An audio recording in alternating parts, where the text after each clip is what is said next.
Hello दोस्तों, नमस्ते कलदावर। आप लोगों को वापस से स्वागत है मेरे यूट्यूब चैनल आस्क सौरभ पे। दोस्तों, आज का वीडियो हम बनाने वाले हैं रिसेंटली करंट में होने वाले वो टॉपिक्स के ऊपर जो हमारे एग्जाम के क्वेश्चंस पे असर डालते हैं। मैंने आपको पिछले अपने प्रेपरेशन वीडियोस में इतनी बार बताया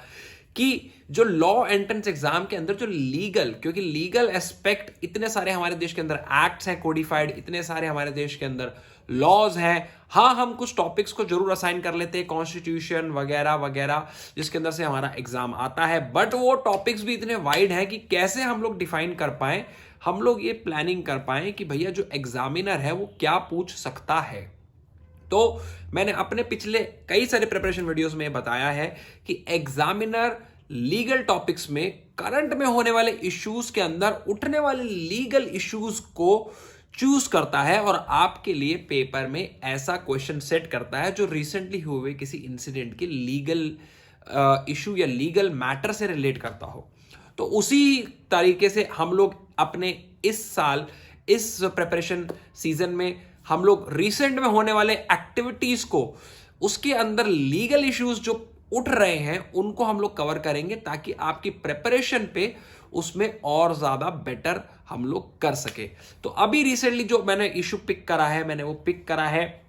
आप लोगों को पता होगा कि सोनम जो वांगचुक हैं, जो कि लद्दाख से आते हैं, वो एक फास्ट पे बैठे हुए हैं और फास्ट पे बैठे हुए सोनम वांगचुक बहुत ही प्रोमिनेंट फिगर है। आप लोगों ने अगर आमिर खान की मूवी 3 इडियट्स देखी होगी तो उसके अंदर जो फुंगसुक वांगडू का कैरेक्टर जो आमिर खान ने प्ले करा था, that got inspired by the Sonam Wangchuk of Ladakh, who is a environmentalist और लद्दाख को लेके और बहुत सारे इनोवेशंस को लेके वो मशहूर हैं। तो सोनम वांगचुक एक फास्ट पे बैठे हुए हैं और उनकी जो डिमांड है वो पूरे लद्दाख की डिमांड में से एक है, और वो है लद्दाख को स्केड्यूल 6 ऑफ इंडियन कॉन्स्टिट्यूशन के अंदर डालना। तो दोस्तों, क्या वो सही है या गलत है, ये हमारा आज का मुद्दा नहीं है। हमारा आज का जो मुद्दा है वो रहने वाला है कि वो जिस डिमांड पे बैठे हैं उस डिमांड के बारे में हम थोड़ा सा पढ़े, थोड़ा सा जाने, क्योंकि ये एक बहुत प्रोमिनेंट फिगर है और बहुत ही प्रोमिनेंट टॉपिक है। तो इससे रिलेटेड क्वेश्चंस आ सकते हैं और हम इस टॉपिक को पढ़ेंगे तो हमारा revision plus preparation plus current affairs भी साथ के साथ हो जाएगा। तो दोस्तों, जो स्केड्यूल 6 की वो बात कर रहे हैं उसके बारे में आज हम पढ़ेंगे और जानेंगे कि क्या लिखा है स्केड्यूल 6 के अंदर और क्या डिमांड वो लोग कर रहे हैं लद्दाख को लेकर। तो दोस्तों, आपको पता होगा इंडियन कॉन्स्टिट्यूशन के अंदर हमारे ये जो आपकी स्क्रीन पे आ चुके हैं, ये 12 स्केड्यूल्स होते हैं और स्केड्यूल्स बहुत इंपॉर्टेंट है for a preparation point of view. तो इसलिए मेरी आप लोगों से रिक्वेस्ट रहेगी कि हर एक स्केड्यूल को आप ढंग से और ध्यान से करें। बट हमने स्केड्यूल 6 पिक करा है इस वीडियो के लिए और थोड़ा स्केड्यूल 5 को भी डिस्कस करेंगे,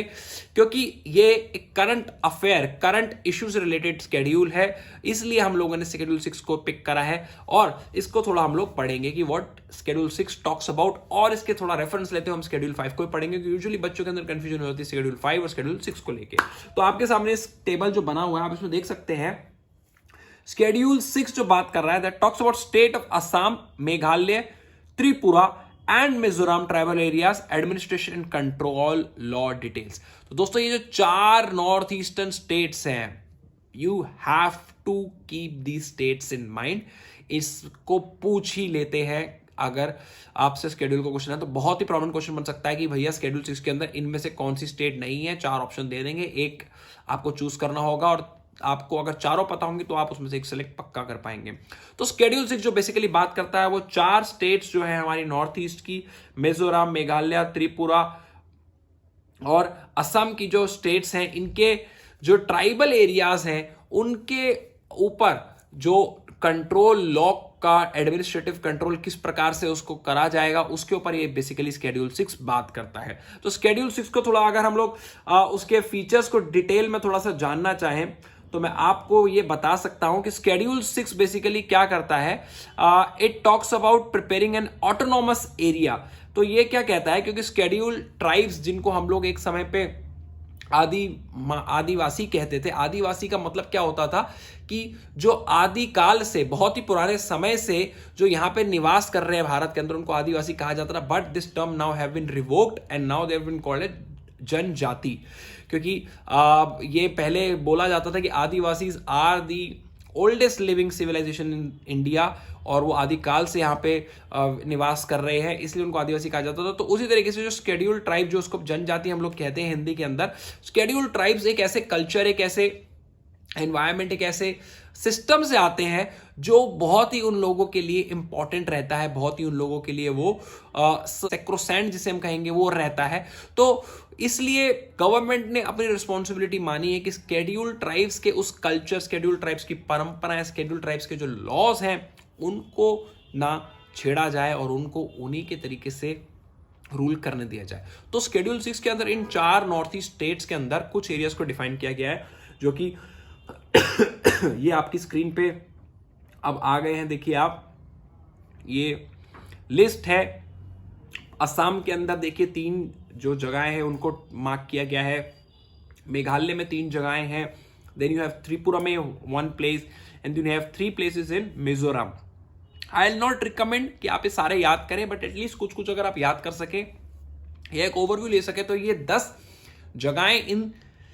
4 स्टेट्स में हैं जिनको ऑटोनोमस एरिया की जो है वो एक शेड्यूल 6 के अंदर दी गई है पावर। तो ये ऑटोनोमस टेरिटरीज होती हैं जिसके अंदर इन लोगों को फाइनेंशियल, एग्जीक्यूटिव और जुडिशरी पावर्स दी जाती हैं। यानी जो इनके लॉज हैं इन एरियाज के, वो लॉज स्टेट द्वारा गवर्न नहीं होते। वो लॉज यहीं की जो ऑटोनोमस बॉडीज हैं, जो यहाँ पे काउंसिल्स बनाई जाती है ऑटोनोमस, जिनकी इलेक्शंस होते हैं, डायरेक्ट वोटिंग, मतलब आप कहें तो डायरेक्टली वोटेड इलेक्शंस होते हैं, वो उस एरियाज के लॉस को डिफाइन करते हैं कुछ लिमिटेड सब्जेक्ट्स के ऊपर। जो सब्जेक्ट्स आपके ये स्क्रीन पे आप लोग देख सकते हैं, जैसे कि हमारा issues related to land management, forest management, water resources, agriculture cultivation, formation of village councils, public health, sanitization, village town level policing, appointment of traditional chiefs and headman, inheritance of property, marriage and divorce, social customs, money lending and trading, mining and minerals. तो ये subjects के ऊपर जो वहां की autonomous councils हैं वो अपने आप लॉ बना सकती हैं, they are not govern by the laws of the state. इन सब्जेक्ट्स के अलावा स्टेट बाकी लॉज वहां पे बना सकती है related to securities and law and order.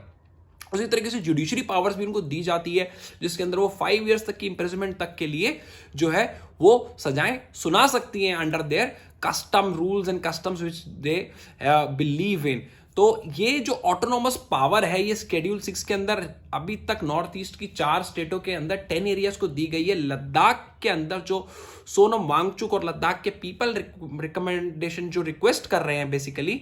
वो यही है कि वो लद्दाख को भी ऐसे ही एक ऑटोनोमस एरिया में बनवाना चाहते हैं जहां पे उनके पास इन टॉपिक्स के रिलेटेड जो है वो रूल्स बनाने की पावर हो। सोनम वांगचुक एक एनवायरमेंटलिस्ट हैं और उनका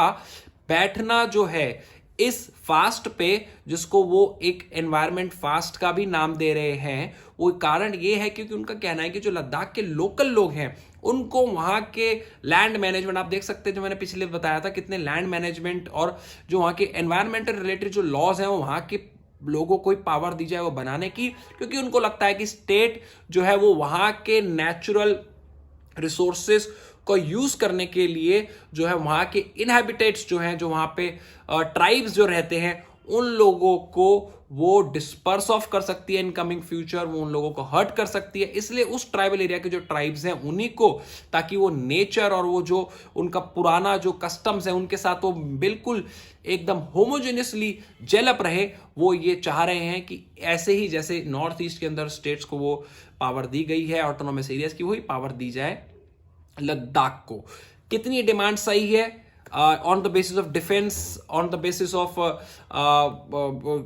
state laws and anything, वो that's up to the state and the people of Ladakh। but हमारा as a law aspirant ये था कि हम schedule 6 के बारे में जो डिमांड से जो लीगल इश्यूज उठ रहे हैं उनके बारे में हम पढ़े और जाने। दोस्तों अब दूसरा टॉपिक जिसके अंदर आता है, जो लोग कंफ्यूज हो जाते हैं शेड्यूल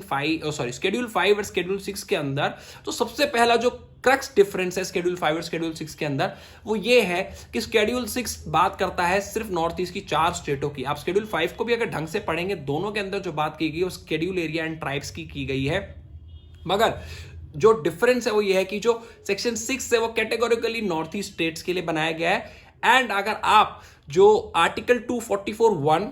और 244(2) को पढ़ेंगे तो उसमें स्पेसिफिकली लिखा गया 1 के अंदर all the schedule areas and tribes except these 4 states. Schedule 2 के अंदर लिखा गया है all the specific area, all the schedule areas and tribes in these 4 states. तो जो ये बात है, डिफरेंस जो है वो ये है कि नॉर्थ ईस्ट की स्टेट्स के लिए शेड्यूल 6 है, जो 4 स्टेट्स है, और बाकी भारत के अंदर ऐसे ही तरीके से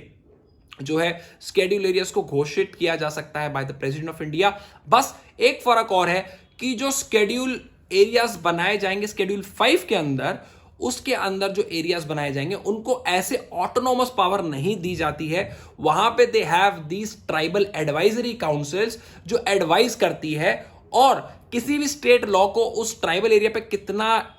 एप्लीकेबल करना है वो गवर्नर के ऊपर डिपेंड करता है। अगर स्टेट लेजिस्लेटिव कोई ऐसा लॉ पास कर देती है, वो गवर्नर चेक करता है कि जो शेड्यूल एरिया डिफाइन किया गया अंडर शेड्यूल 5 उसके अंदर उस लॉ को कितना एप्लीकेबल करना है। एडवाइजरी काउंसिल्स की जो बात है वो मानी जाती है, मगर शेड्यूल 6 के अंदर जो है वो बहुत ही ऑटोनॉमस पावर दी गई है